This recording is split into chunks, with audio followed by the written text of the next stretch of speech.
La plus grande difficulté pour tous nous accueillir ici, c'est le terrain. Parce que notre terrain est véritablement sableux. Oui, par moment, on rencontre à ces difficultés. Déjà, vous voyez, le terrain est très sableux.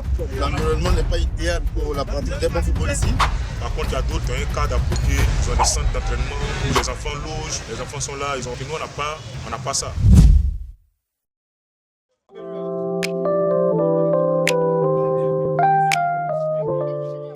Depuis les quartiers populaires de Côte d'Ivoire, des milliers d'enfants rêvent de devenir footballeurs professionnels. Mais derrière la passion, la réalité est souvent bien plus dure.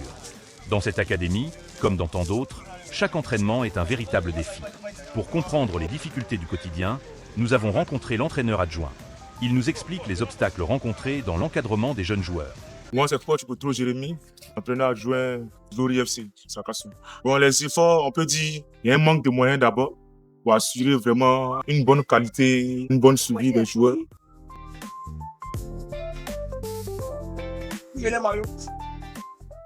Bonjour, toi tu peux le football club de Sakassou. Par moment, on rencontre à ces difficultés. Déjà, vous voyez, le terrain est très sableux. L'environnement n'est pas idéal pour la pratique des bons football ici. Et c'est vraiment difficile pour nous. Voilà. Aujourd'hui, ce que nous rencontrons dans la différentes académies, c'est l'espace. C'est l'espace de jeu. On n'a pas l'environnement idéal, on n'a pas le cadre idéal pour pouvoir s'exprimer. Et là, franchement, c'est compliqué pour nous aujourd'hui. Ouais. Pour cela, on souhaiterait que les parents nous accompagnent dans ce sens. Voilà, parce que ce que nous on fait ici déjà, c'est énorme. Mais si les parents nous accompagnent dans le projet avec lequel nous avons initié avec les parents, ça va nous aider. Vous comprenez? Ça va nous aider. Parce que comme on n'a pas le cadre idéal, on n'a pas des médecins, on n'a pas de kinésithérapeute avec nous, on n'a pas tout ce qu'il faut pour développer une bonne académie.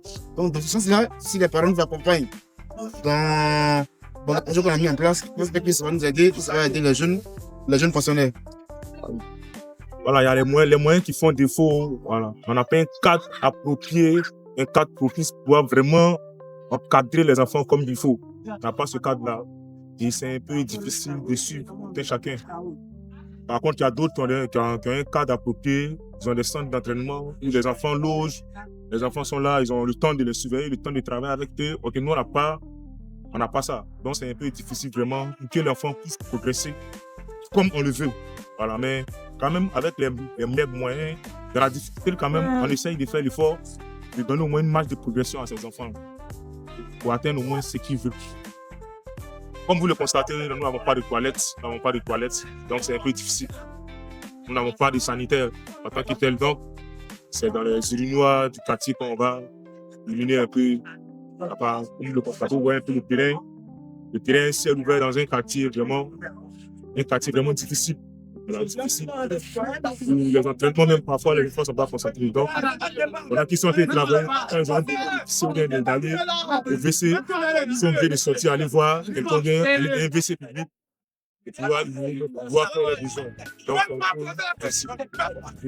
Et on a les U17 à 18, 19. Voilà, donc on a pas catégorie. Donc, je résume, on a la U12, on a la U15, on a la 17 à 18. À partir de 15 ans déjà, ils envoient déjà les plus grands. Ils peuvent compétir avec les plus grands. Et donc, eux déjà, c'est mettre en place une bonne dynamique d'entraînement pour eux.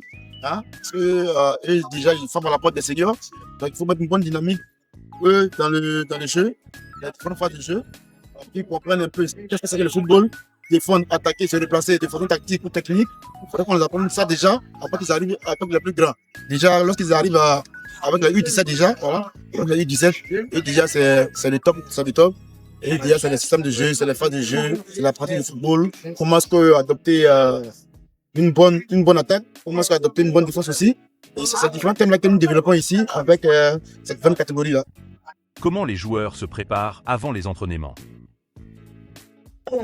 À vrai dire, on ne sait pas comment les joueurs se préparent. À vrai dire, quand ils quittent leur domicile respectif, ils arrivent ici. C'est quand ils arrivent ici. Vraiment, on essaye de mettre un encadrement en place, de mettre quelque chose en place, pour les mettre dans le bain, dans les conditions. Si je peux m'exprimer ici, leur donner le savoir, l'échauffement, ce qui va avec le football, pour qu'ils se sentent mieux pour démarrer l'entraînement. Le conseil d'usage qu'on leur donne, tout ça et tout.